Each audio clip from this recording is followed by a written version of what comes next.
Graduates, now when I sat where you are, sitting right now, I had so many dreams of where I wanted to go, who I wanted to be, and what I wanted to do. Theater companies I wanted to start with classmates, movies I wanted to be in, directors I wanted to work with, stories I needed to tell.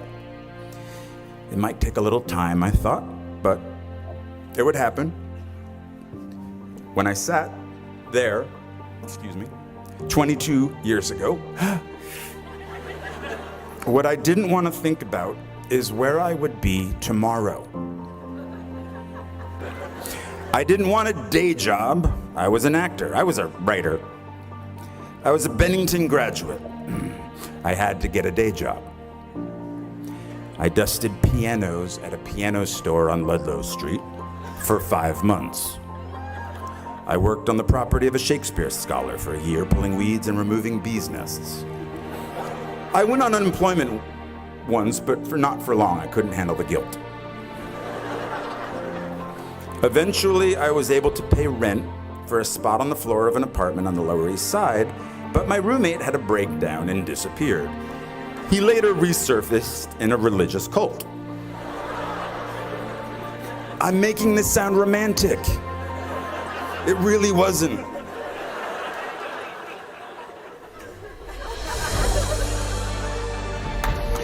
I helped hang paintings at galleries, paintings that inspire you to think, I could do that.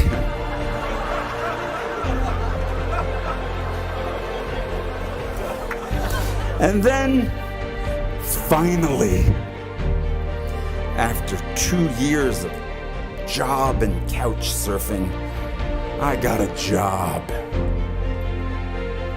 in application processing as a data enterer at a place called Professional Examination Services.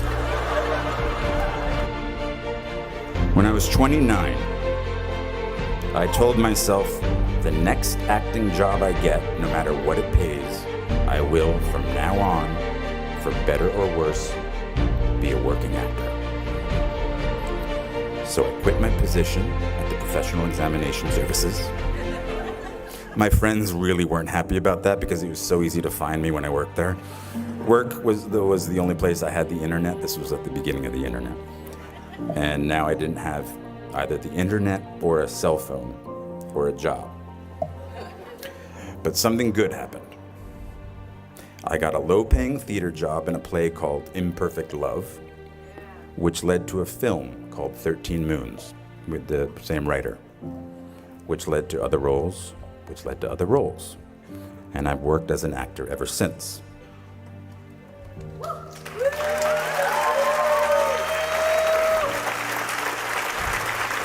But I didn't know that would happen. At 29, walking away from data processing, I was terrified. 10 years in a place without heat, 6 years at a job I felt stuck in. Maybe I was afraid of change. Are you? My parents didn't have much money, but they struggled to send me to the best schools. And one of the most important things they did for me, and graduates, maybe you don't want to hear this, is that once I graduated, I was on my own. Financially, it was my turn.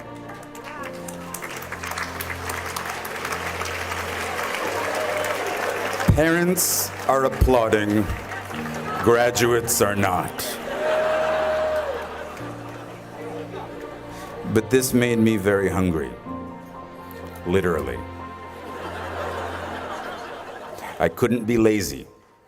Now I'm totally lazy, but back then, I couldn't be. And so at 29, and a very long last, I was in the company of the actors and writers and directors I'd sought out that first year, that first day after school. I am by their sides. Raise the rest of your life to meet you. Don't search for defining moments because they will never come. Well, the birth of your children, okay, of course.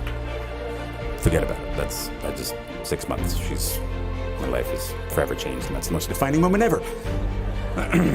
But I'm talking about in the rest of your life, and most importantly, in your work. The moments that define you have already happened, and they will already happen again. And it passes so quickly. So please bring each other along with you. Everyone you need is in this room. These are the shiny, more important people.